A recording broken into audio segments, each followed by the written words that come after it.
All right, friends, welcome back to another episode here at The Growing Pro, where we hope to share all of our 20 plus years of experience in the film, audio, music, and etc. entertainment industries with all of you so that you can hopefully learn from our mistakes, our successes, maybe our not so successful endeavors, circumvent through the process to get to a point where you are making money with your craft faster. Now today, we're going to do a little unboxing here. We are typically utilizing a large softbox in the studios for key lights. Currently, I've got a 24 by 37, 38 inch softbox on a Godox SL60W. That is pretty much our main key light that we utilize in the studio. It's a great studio light. It is set to 10% right now, and at 100% it is blazing. It will give you tons of light. It's a great key light. We bought a set of 3 of them years ago, and not a single one of them has had any failures or any problems. But we wanted something portable for small shoots, especially small areas. And so today we have this. The Neewer HS60B, which is essentially just a 60 watt handheld COB light. This is the bicolor one, not the RGB. I have no use for RGB. And let's see if this can actually be usable in the studio as well as in small environments, maybe handheld, running gun, on the go, etc. So in the package, oh, and I will mention, if you scour Amazon the way that I do, you'll always see that there's a little sales section. And they all vary from price range, from the normal price range all the way down to like even 50 to 60% off. This one was in brand new condition or like new condition for 46% off. So I'll have to remember what the normal price is, but it was 46% off the normal price. And as you saw, it was still in the original packaging. Comes with a nice little handheld carrying case. Looks brand new. Looks like it was never even opened. Instruction booklets. You've got a tiny little diaphragm, dome. Little soft dome that you can kind of pop in and out depending on if you want to direct the color a little bit. You've also got a single small reflector. That is a tiny little reflector. Good thick plastic. Nice even mirroring inside. So again, we've got, man, this thing cracks me up. Does this look to you like what it looks like to me? Little diaphragm, we'll call it. Soft dome that pops right on top of the reflector. And you can either keep it pointed out that way, you can push it in that way and redirect the light in different ways. We'll see how that is or is not useful. Comes with single power source, wall power, and that's it. I thought it was going to come with like a USB-C power source as well, but I guess not. This is the tiny little light. This is pretty much exactly what we needed. A small handheld COB light. This thing's 60 watts. So this tiny little COB light puts out 60 watts of power. Buttons feel a little flimsy. Has a little built-in fan right there. There's the COB light. Neewer. Seems well made for the most part, for the price especially. I mean, I don't know. It had to be like $45 or something like that. Got a little bracket that releases here. Okay, so there's a loosening screw. This little bracket right there. I mean, essentially this would be a great desktop light if you want to just use something small as a key light, or if you are just recording content creation from your desk. This would be great, especially with the potential of 60 watts. So let's plug it in and let's see what we get. By the way, today we are recording on the Fujifilm X-H1 in Vlog with just a mild color grade. I don't like to add much to this picture. We're using the TTArtisan's 35mm f1.4 manual focus only lens. Stop down to about 2.2. No matter what, I'm always going to love my Fujifilm, especially the X-H1. I love this camera for photography, but every once in a while I like to pull it out for video work. So we've got DC power direct right there, and there is like a little battery pack that you can get for it as well to run from DC to USB-C. That way you can run off a V battery or gold mount or, you know, NPF, whatever you want. But let's see, now that we have some power, is there a power switch? Nope, nothing's happening. Okay, there we go. You have to hold it for a few. Wow, that is bright.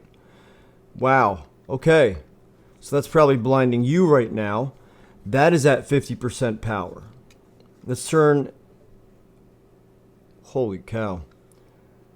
All right, let's go all the way down. All right, I do like that you can get to 0. Okay, so we're at 0%, 4400 Kelvin. Let's go to 4800 Kelvin. Looks like, oh, and you can skip Kelvins. You can skip through Kelvins. So that's nice. But let's go back to 4800 Kelvin. And then with the illumination button, you can skip 10. So let's say we put it on, actually let's see what happens at 0. All right, so we're at 0. And if we push the illumination button, okay, now we're at 10, 20, 30, and so forth. So you can utilize that button to go by 10.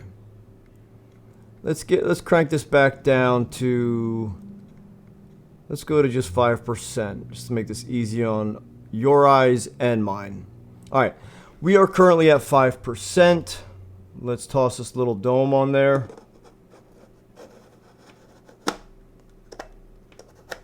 Locks in. There it is. There's the little dome. That's nice. It does soften it up quite a bit. So we're at 5% power, 4800 Kelvin. But in order to pop that dome back out, or that diaphragm, I guess you'd have to remove it. So let's throw this on a stand. We're going to replace our current key light with this. Let's see what it looks like. So a long press on the power button turns it off. About 5, 6, 7 seconds, turns it off.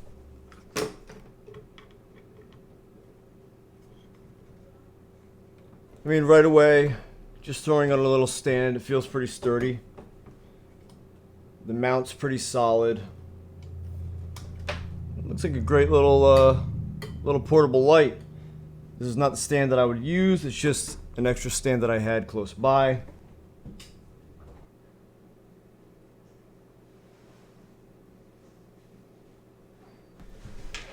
All right, so that is essentially replacing our key light.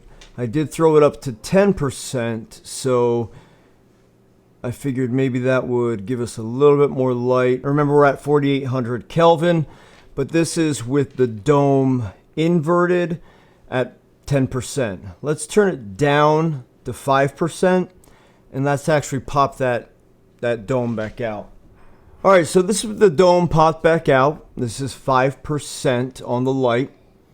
I can't really see it. I don't have a monitor set up on this camera right now because all our monitors are in use with other cameras. But I'm curious to see what this looks like. So this is 5%. And I've got it at 4800 Kelvin because that's what the camera's set to. Let's pop this up to 5000 Kelvin and let's go to 10% and let's see what we get. All right, so this is at 10%, 5000 Kelvin.